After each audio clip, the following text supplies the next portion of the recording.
Resulta que esta es una casa, ahora tenemos 3 vendedores, nos van a vender la misma casa. El primero nos dice esto, y necesito que ustedes escojan una de las 3 ofertas porque eso dice de ustedes mucha cosa. La casa es de tejas rojas y paredes blancas, situada en un parque muy verde con plantas y flores de todos los colores. Desde una de las ventanas se puede ver un arroyo y la vista es excelente. Al entrar observamos que las paredes de los cuartos son blancas para poder poner en ellas las cosas que nos gusta mirar. Se ve claramente la luz del sol entrando por las ventanas y el fuego en la chimenea de la sala da llamaradas rojas. Eso nos dice el primer vendedor. El segundo nos dice, la casa está situada en un arroyo murmullante. Se escucha el ruido del agua y el canto de los pájaros desde las habitaciones. Los espacios de la casa están lo suficientemente aislados para que no se escuche lo que ocurre en las otras habitaciones. Cada uno puede escuchar música, tocar algún instrumento o estar en silencio. La sala tiene una chimenea encendida de donde se escuchan crujir los leños mientras arden. Y el tercero nos dice, la casa es confortable, tiene en la sala un revestimiento de madera y el hogar encendido, la de la calidez del ambiente. Los sillones son cómodos e invitan a la placidez. La cocina es amplia y huele a comida deliciosa. El césped del parque parece una alfombra mullida y los materos tienen flores aterciopeladas. Un arroyo de agua fría pasa muy cerca, dándole mucha frescura al lugar. ¿Sí lo alcanzaron a ver bien? Hay uno de los 3 que a cada uno de ustedes le debió llamar más la atención. Ese que les llamó la atención dice mucho de ustedes. Ejemplo, levánteme la mano, lo que pasa es que es muy difícil, además me gusta pequeñito. Levánteme la mano a los que escogieron la primera, o a los que les gustó la primera, y los que escogieron la segunda, y los que escogieron la tercera. Vaciado. O sea, yo la verdad, ¿por qué? Porque necesitaba más gente para el ejercicio. Los que escogieron la primera, ustedes se conocen mejor. La primera son las personas que son más visuales. O sea, y manéjenlo así, visual, emotivo y emocional. La persona que es visual, generalmente, o sea, en esto uno puede llegar más a profundidad, pero voy a hablar muy general. La persona visual, yo soy una persona visual, demasiado visual. Esas personas y esos que levantaron la mano, como si ustedes se conocen, son personas que tienen una velocidad al hablar parecida a la mía. Uno, cuando hablan mueven mucho las manos, igual que yo. ¿Por qué? Porque como somos visuales, ¿qué es lo que hacemos? Todo lo manejamos, y eso se maneja con el test BTSA de las dominancias cerebrales. Esas personas visuales lo que hacen es que cogen la información y cuando tienen algo es como si les saliera aquí una cantidad de cosas. Y queremos decir tantas cosas que por eso hablamos tan rápido, como antes de que se nos apague. Por eso movemos tanto las manos, porque queremos pintar aquí todo y nosotros todo lo queremos pintar en imágenes. Esas personas son visuales. Si yo a un visual le llego a tratar de vender de otra forma, estoy perdiendo la mientras les explico cómo. Los segundos son los auditivos. Esas personas auditivas, también no se quieren levantar las manos, es el tipo de persona que si usted le va a vender algo o que si usted le pregunta algo de un carro, le dice datos, siempre van a dar datos porque son auditivos, ellos necesitan tiempo. Entonces le dice cuántos kilómetros recorre no sé qué, cuántos galones le rinde el carro, cuántos aparaticos tiene el carro, datos. A ellos les encantan datos, son muy buenos para los números, son muy buenos para las matemáticas. Y el último, que es el emotivo. Esas personas emotivas todo lo filtran a través del sentimiento. Como ellos todo lo filtran a través del sentimiento, antes de ellos hablar, primero sienten y después hablan. Por esa razón, ese tipo de personas, y se distinguen fácil, así como un amigo, siempre hablan en un tono más bajo, les gusta pensar, el mundo son muy emotivos, entonces ven la luna y la luna les parece bonita. ¿Es así o no? Yo creo que sí. O sea, con el mismo tono de voz uno lo entiende. Y hay técnicas, digamos, para venta desde call center, donde uno, evaluando el tono de voz de la persona, le crea un texto. Ahorita, ¿por qué sabe uno con este ejercicio que la persona es así o así? Por el tipo de verbos que se utiliza. Miren que cada una de estas, esta por ejemplo, es totalmente visual. O sea, es la misma casa, pero esta es visual. Las tejas rojas, paredes blancas y todo en un parque muy verde, plantas y flores de todos los colores, todo visual. Desde una de las ventanas se puede ver un arroyo, la vista es excelente. Al encontrar, observamos que las paredes de los cuartos son blancas para poner en ellas cosas que nos gusta mirar. Es totalmente visual. O sea, eso no lo nota la gente. Cuando uno utiliza este tipo de estrategias en la venta, es decir, si yo llego y me paro con la persona, primero miro cómo está vestida, cómo se mueve, cómo camina, yo me doy cuenta cuál es el canal que tiene, si es auditivo, si es visual o kinésico, entonces yo ya le ofrezco las cosas como necesito. Ejemplo, si yo le voy a vender un carro a José, yo no le digo, al carro le rinde tanto por galón, no. José, cuando usted tenga ese carro, usted se va a sentir una persona importante porque es un carro que tiene tales cosas, cuando usted esté adentro no le va a dar frío, ¿no? O sea, sensación, porque es lo que a él le interesa, o sea, es el canal primario que tiene. No quiere decir que si le hablan a nosotros no entiende, no, sino que ese tiene más preferencia. Si miramos los auditivos, lo mismo, la casa está situada en un arroyo murmullante, se escucha el ruido de los pájaros desde las habitaciones, los espacios de la casa están suficientemente aislados para que no se escuche, ¿no? O sea, son verbos auditivos. Y la última son verbos que tienen que ver con lo emocional. Tiene la sala un revestimiento de madera de muy gran sentido, la calidez del ambiente, los sillones son cómodos, imitan a la placidez, la cocina es amplia y huele a comida deliciosa. Entonces vean que ahí puede uno segmentar la gente. Si yo sé que mi producto, no sé, si yo voy a vender un carro tipo,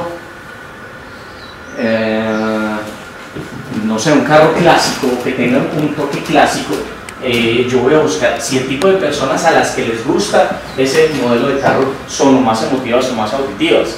Entonces yo ya les hablo de ese tipo de ventajas. Es decir, si el carro que yo quiero venderle, o hasta puedo hacer las tres estrategias, si yo le quiero vender al que es auditivo, entonces le pongo datos.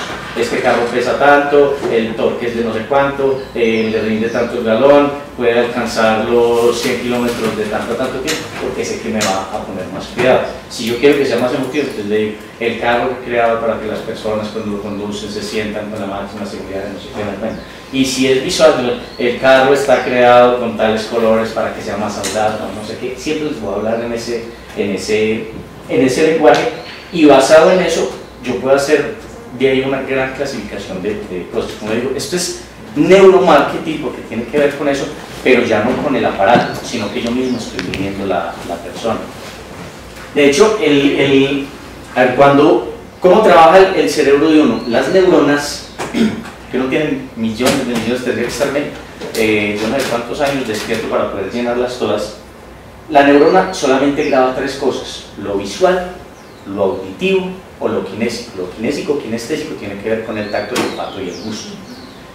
Cuando uno le da esa información, eso tiene que estar pegado a una emoción, y esa emoción la va a calificar después el hipotálamo si tiene que ver con reproducción o si tiene que ver con supervivencia. Entonces, después de que uno tiene esa información, el recuerdo se guarda. Uno tiene en el cerebro, que eso viene desde Jung, no es nuevo ni me lo estoy inventando yo, tenemos al consciente, el preconsciente, el subconsciente no existe, es una palabra que no sabemos de dónde hay. Está el consciente, el preconsciente y el inconsciente. El consciente, que es el que todos manejamos pues, ya no hay tiempo para volver a explicar cuál es, manejamos con la parte, el córtex, con el neocórtex, la parte más nueva que desarrolló. Tenemos el preconsciente, que es como la memoria RAM de nosotros. ¿Dónde está el preconsciente? Si yo les digo a ustedes que desayunaron esta mañana, posiblemente se acuerden, pero si les digo que desayunaron hace una semana, ninguno se acuerda. Pero si les pregunto qué desayunaron la última vez que estuvieron en vacaciones, posiblemente se acuerden. ¿Por qué? Porque eso está ligado a un sentimiento y a una emoción. Entonces, sí, la última vez que estuve en vacaciones, yo me acuerdo que desayunamos tal cosa. Claro, está ligado a una emoción, entonces ahí sí el inconsciente lo guarda.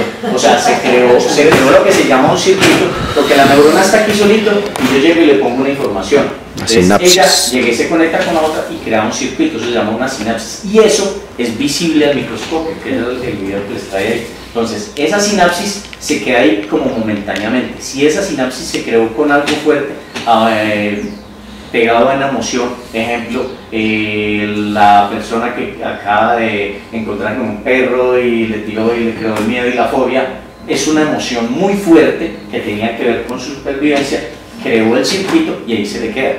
Y además ese circuito lo puede evocar y ese circuito hace que cree una cantidad de cosas y reacciones químicas en el cerebro que hace que la persona sude y le dé miedo cuando escucha un perro ladrando. Eso, bueno, eso no se llama casi de manera otra. Entonces, en resumen, les decía, Acuérdense de Pinky y de cerebro. Entonces, el neocórtex, ahí también de manera igual, está el que piensa, el que siente y el que actúa. Si yo le vendo al que piensa, estoy perdiendo. Yo al que piensa le tengo es que mandar una información para hacer que, ¿cómo se dice? Se me va la palabra. Para justificar la decisión que tomó el reptil y el otro, el reptil. O sea, el reptil actúa, el límbico siente y el neocórtex piensa. Si yo quiero vender un producto, yo tengo que hacer que me llegue o al límbico o al reptiliano. Si el reptiliano, que es el que actúa, me cogió el mensaje y lo hago reaccionar, ya vendí lo que sea. Pero si yo me puse a dar la información que solamente me llega al neocórtex, y ahí muy difícilmente me va a pasar, porque siempre va a estar pensando. Y el otro no, como digo, siempre tiene que ver con reproducción y siempre tiene que ver con subsistencia. Bueno, yo tengo una inquietud y es la siguiente: la casa es la misma, los atributos son los mismos, sí, los beneficios son iguales. Sí. El mercadeo como esencia tiene que lograr un intercambio voluntario de valor. Es decir, que yo a través de esas acciones de marketing me voy a encontrar la respuesta a lo que yo quiero, como consumidor. Ahí me decía una cosa muy importante. Sí, como consumidor. Cuando yo miro esas técnicas, yo noto que estoy manipulando al consumidor. Porque es que lo único que varía aquí es la forma como vendo la casa. Entonces, si Jorge es de este perfil, hay que vendérsela de esta manera. Pero si Angélica es de esto, de esto. Y de pronto, dentro de lo que yo he estudiado de marketing, como que yo no comprendo eso. Cuando yo miro el neuromarketing y dice, yo tengo una promoción para una sala de cines, entonces tengo el combo pequeño y grande. Y la diferencia en el precio. Todos van a tender a comprar el pequeño porque consideran que el grande es su costo. Cuando tengo el pequeño, el mediano y el grande, la gente compra el grande. Entonces yo digo, ¿dónde quedan esos aspectos teóricos? ¿Dónde queda eso que los autores han venido, digamos, durante mucho tiempo hablando que el mercado es para eso, darle a la gente lo que quiere, a través de acciones de marketing, a través de que la publicidad seduce, persuade, tantas cosas? Cuando yo digo, no, es que yo ya comienzo como a tener unas técnicas para que efectivamente todo se me compre el producto, pero es el mismo, o acredita el mismo. A ver, esa es una discusión desde que el neuromarketing empezó a dar resultados, que sí, la gente preguntaba si eso no era manipular a la persona. O sea, y mucha gente le tiene mucho miedo, pues, y hay gente que definitivamente dice, no, no nos gusta el neuromarketing porque lo que estamos haciendo es utilizando unas técnicas para manejar a la persona. O sea, ahí ya es como una pelea entre ¿qué quiere usted? Si quedarse con el que manipula y sabe la información o con el que no. Eso es ya como un libre albedrío entre la persona que esté creando una campaña, ¿no? Pero siempre esa pelea, siempre la ha habido. Si usted, no sé, de las personas que más manejan neuromarketing en Latinoamérica es Jürgen Klager. A Jürgen Klager lo trajimos hace 2 años y él estuvo dando la charla y le hicieron una pregunta así. Dijo, esa pelea va a ser toda la vida. Si estamos manipulando o no estamos manipulando cuando encontramos un código. Él obviamente la defiende y dice, no, nosotros lo que estamos haciendo es encontrando un código cultural o un código de una marca. Si para algunos es manipulación, tiene toda la razón. Si para otros no lo es, no. Manipulación, y a esa parte no he llegado, es cuando uno hace un rapport. Y un rapport es que, por ejemplo, yo me siento con usted y para eso también hay unas técnicas. Como por ejemplo, ustedes tienen una oficina, nunca le ofrezcan una bebida fría a un cliente. Siempre traten de que en la oficina la silla de ustedes esté más alta. Es decir, si yo voy a negociar con usted, siempre que yo esté más alto que usted. Porque eso tiene una explicación. Si yo me siento a convencerlo a usted de algo, yo me voy a sentar y lo primero que voy a hacer es acompasar lo que usted está haciendo. Entonces yo me sentaría casi y haría eso. Después de un rato y usted no se da cuenta, yo suelto las manos y usted también las suelta. Eso crea un rapport entre las dos personas y ahí es cuando uno conoce a alguien y dice, esa persona me cayó también. No, es que yo con ese loco me entendí. ¿Por qué? Porque yo miro primero el lenguaje que usted está utilizando, miro el canal en el que está y le hablo con ese mismo lenguaje y con ese canal. Entonces, si yo me doy cuenta que usted es una persona totalmente auditiva, yo le hablo con verbos auditivos. Si además yo miro los dejes que usted tiene a la hora de mirar, de hablar, si utilizo verbos o si utilizo palabras que usted tiene, no, es que a mí ese carro me parece una arepa.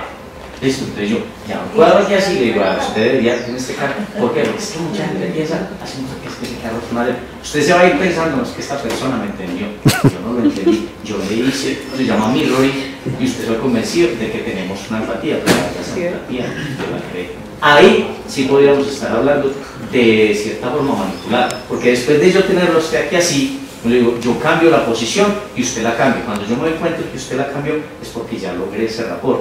Entonces ya, o cambio la forma de sentarse, además le puedo cambiar el ritmo en el que usted habla, que son el tipo de personas, o sea, no le pasa a uno comúnmente, las personas que uno conoce que las hay buenas y las hay malas, o sea, que llega y habla más que así, que uno dice, uy, que es la persona que es como que me quita energía, una persona maluca, claro, son personas que sin quererlo logran ese rapport, pero es un rapport negativo. Eso se da ¿por qué? Por las neuronas espejo. Más que cada que les explico me metiendo más y más cosas. ¿Cuáles son las neuronas espejo? Las que hacen que yo llegue aquí todo feliz y no sé qué, no sé cuántos, o cuando la persona, cuando están en un concierto, entonces empezó la canción y este está muy feliz y este también, y a mí se me fue pegando, y entonces eso es una neurona espejo.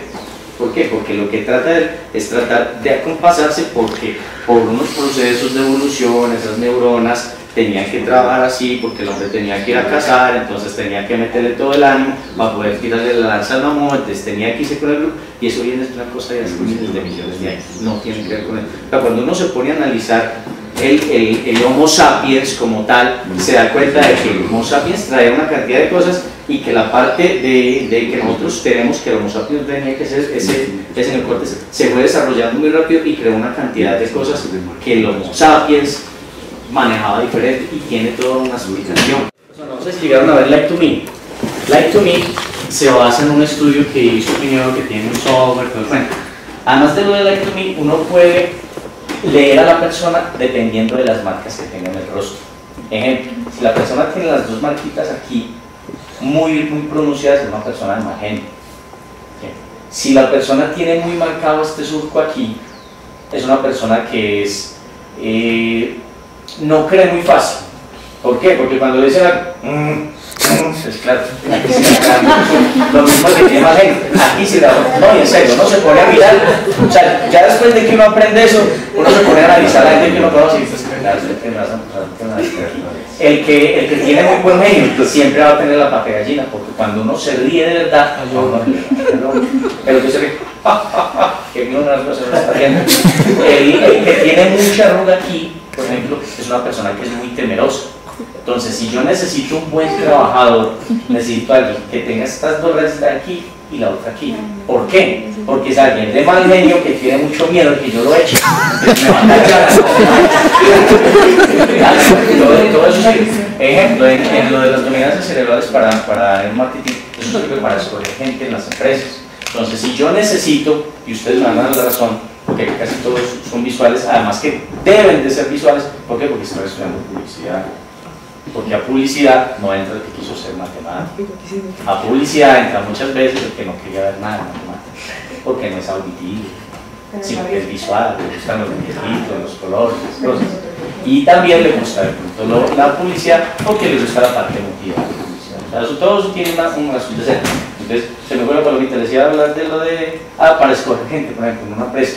Si yo les dijera a ustedes, y como todos son visuales, estoy seguro que ninguno serviría, necesito una persona en una fábrica para que haga esto todo el día. Ninguno de ustedes me sirve. ¿Por qué? Porque estoy seguro de que no se imaginan un día trabajando ni como celadores, ni como datos de como viendo el mismo aparatico, haciéndolo aquí con el tiempo. Ustedes no se imaginan, o sea, para ustedes es imposible. ¿Qué necesitaría? Necesita una persona que tiene un perfil diferente, o sea, primero tengo que definir el perfil y ya después venir a analizar la persona. Que para eso también hay una cantidad de test psicológicos, pero en PNL, ¿qué es lo que se hizo?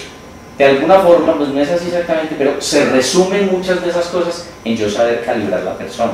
O sea, saber cuál es el canal que utiliza, si es auditivo, si es visual o si es kinésico. Saber cuál es la dominancia cerebral que tiene, porque tenemos los dos hemisferios, esto sería el cerebro mío, de hecho es así un poquito más grande, entonces ya sabemos que una parte es la parte que manejan todos ustedes como publicistas, que es la parte emotiva, está la otra, que ahí tenemos un exponente, no sé qué está haciendo por aquí en publicidad, no tiene nada que ver, que es la parte que nos maneja la lógica, que nos maneja los números, que siempre está buscando un objetivo. Entonces, cuando yo calibro la persona y yo le voy a vender un producto y yo lo tengo enfrente, yo sé que si esa persona tiene cierto canal y tiene cierta dominancia, a él le va a interesar más que del producto, y no lo estoy manipulando, que del producto yo le dé ciertas características. Listo, va a comprar el carro, este carro corre así, es aquí así, porque ya sé que es una persona auditiva y porque sé que tiene esa dominancia, porque además eso demuestra. Y además se juntan, pues eso es muy fácil encontrarlos porque también andan junticos, la persona que ustedes ven, o sea, son tips, pero son cosas muy buenas. El primero que llega con el corte de cabello raro, la primera niña que se rapó aquí y llegó a clase así, con toda seguridad. Esa es de las mismas niñas que habla así despacio, y es que no va a conseguir un móvil, un artículo bonito, siempre, porque son el tipo de personas que primero sienten y ellos se arriesgan mucho a ese tipo de cosas. Imposible para él, por ejemplo, que le diga, es que está ahorita de moda, y casi que podría asegurar que está muy de moda ahorita los jeans rojos, los jeans rojos, yo sé que no tienen uno, por ejemplo, y es difícil que lo pongan. Exacto, entonces, si yo estoy en un almacén y yo tengo mi personal de ventas entrenado para esto, y usted entra y me pregunta por mí y yo lo calibro, yo lo último que le voy a demostrar es el rojo, porque es que no le gusta. Entonces, ahí ya es donde usted decide, ¿lo estoy manipulando o no lo estoy manipulando? O le estoy mostrando en realidad, o le estoy hablando en el lenguaje que usted espera que yo le hable para convencerlo de algo. Entonces, ahí está. Pues, esa inteligencia emocional es un don, o se puede ir como adquiriendo, ¿no? La inteligencia emocional. Eso se aprende porque, ¿qué es lo que se busca con las dominancias cerebrales? Primero, saber cuál es la dominancia que yo tengo. Al yo saber cuál es mi dominancia, yo ya sé que hay otras tres en las que estoy flojo. Entonces lo que yo hago es tratar de encajar, no a la brava, porque cuando se hace a la brava eso se llama, eso tiene un nombre que se llama se me va la expresión en este momento, pero es algo que es a la brava. ¿Y eso qué ocasiona? Cuando el hijo estudia ingeniería civil porque el papá toda la vida quiso que fuera ingeniero civil, pero resulta que el muchacho quería ser pintor, por ejemplo, porque esos dos no se entienden.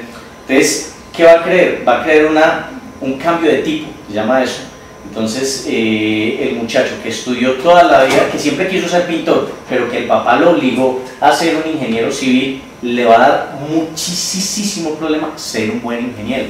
Puede que lo logre, sí, pero le va a costar más trabajo estudiar, volver las matemáticas que a él no le gusta, porque le gustan son los colores y los pinceles y los paisajes, una cantidad de cosas diferentes. Entonces, esa desviación de tipo, lo que crea en la persona es que vocacionalmente va a estar haciendo algo que no le gusta y lo va a estar haciendo forzado. Se puede aprender y el tipo puede llegar a ser un gran ingeniero, sí, porque aprendió a manejar eso. Entonces, cuando uno dentro de la parte vocacional le meten una carrera por los ojos que a uno no le gusta, le va a costar más trabajo entender. Cuando uno, y ahí sí ya les voy a tirar a ustedes como docentes, y yo también caigo ahí, cuando uno como docente trata de darle la información al alumno como yo la entiendo, estoy fallando. Uno tiene que tratar de utilizar los tres canales. Es decir, si yo les estoy enseñando a ustedes matemática y les hablo del triángulo de Pitágoras, yo tengo que tratar de que mi lenguaje en tres momentos diferentes les llegue a tres canales diferentes para que ellos me entiendan de alguna forma más fácil. Entonces, lo que uno tiene que buscar es eso, tratar de coger la información y organizar cada clase de forma que le explique tanto al visual como al kinésico, como al auditivo. Y otra cosa, debo tratar, ¿por qué utilizo yo en las presentaciones las imágenes chistosas? Porque yo hago que con las imágenes chistosas ustedes me generen dopamina. Y la dopamina es el químico que el cerebro genera cuando comemos y nos sentimos satisfechos, cuando nos reímos, cuando estamos enamorados, estamos pero envenenados de dopamina. Entonces ese tipo de esa dopamina se genera cuando tenemos un buen sentimiento. El humor, claro, no, o sea, todo eso está derecho.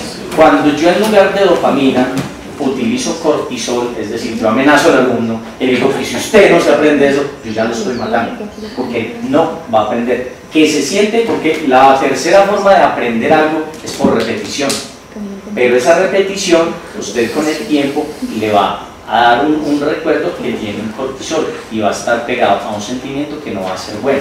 Igual de esos sentimientos, usted va a acordar el profesor que me machacaba en la universidad y me hizo aprender las 110 alocuciones latinas como pasó Juan Carlos Apata. Sí, me acuerdo de ese tipo de cosas porque me ayuda mucho.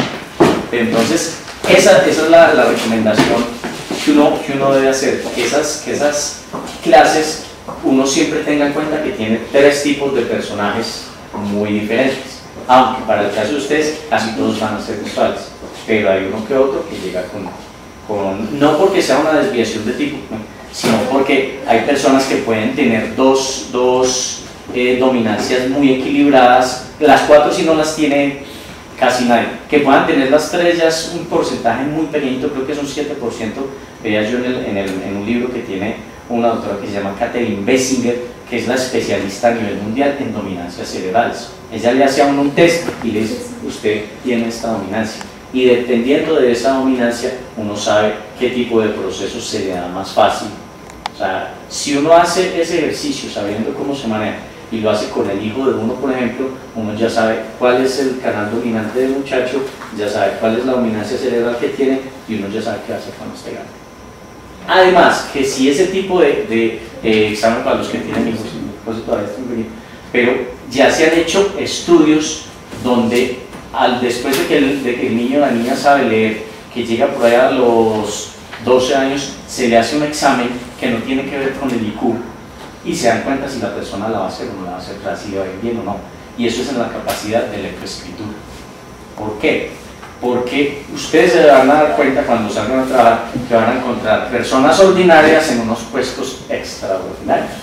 Y eso es porque, bueno, tiene suerte una cantidad de cosas, pero cuando alguien tiene muy buena capacidad de lectoescritura, va a tener las de ganar en muchísimas cosas. Porque entonces ya no va a ser el tipo de persona que, por ejemplo, lee, porque de hecho a nosotros no nos enseñan a leer. A los únicos que les enseñan a leer, luego porque yo sea comunicador, sino porque el comunicador tiene que hacerlo, es que cuando uno va a la escuela no enseñan comunicador, diseñador web con 14 años de experiencia y en proceso de graduación como administrador de empresa. Terrible, junta palabras, no las interpreta. Cuando ustedes escuchan un locutor, siempre parece que el tipo se supiera todas las noticias de memoria. Eso es porque hay una cantidad de ejercicios que cuando uno los hace, uno coge una pericia para hablar mucho más fácil. Ejercicios fáciles como cuál, hablar con números pero con diferentes entonaciones, y ahí se dan cuenta que uno no sabe. ¿Qué sería eso?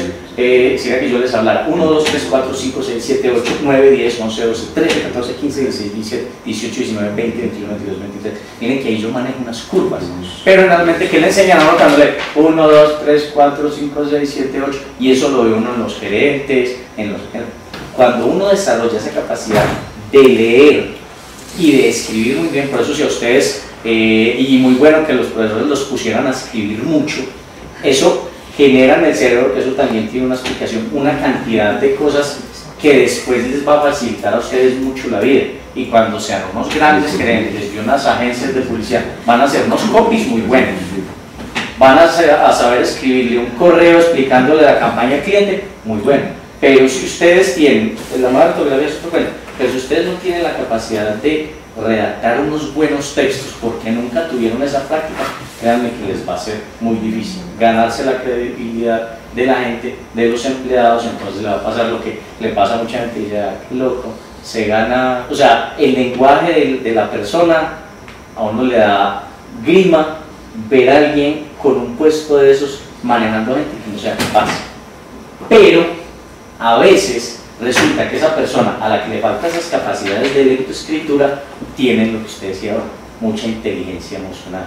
Es decir, esa persona sabe cómo manejar, o sea, nunca la estudió, sino que de alguna forma son buenos para manejar equipos y son líderes naturales. Entonces, como tienen esa capacidad esa inteligencia emocional de entender a la persona, aprenden a hacerse seguir y a ganarse el respeto con eso. Que es muy brutico, que es un montañero que consiguió plata y que le pegó al perrito y consiguió plata. Claro, hay muchos, pero logran muchas veces sostener esas empresas y crear unas empresas muy grandes, donde a veces el error es que crían mal a los hijos.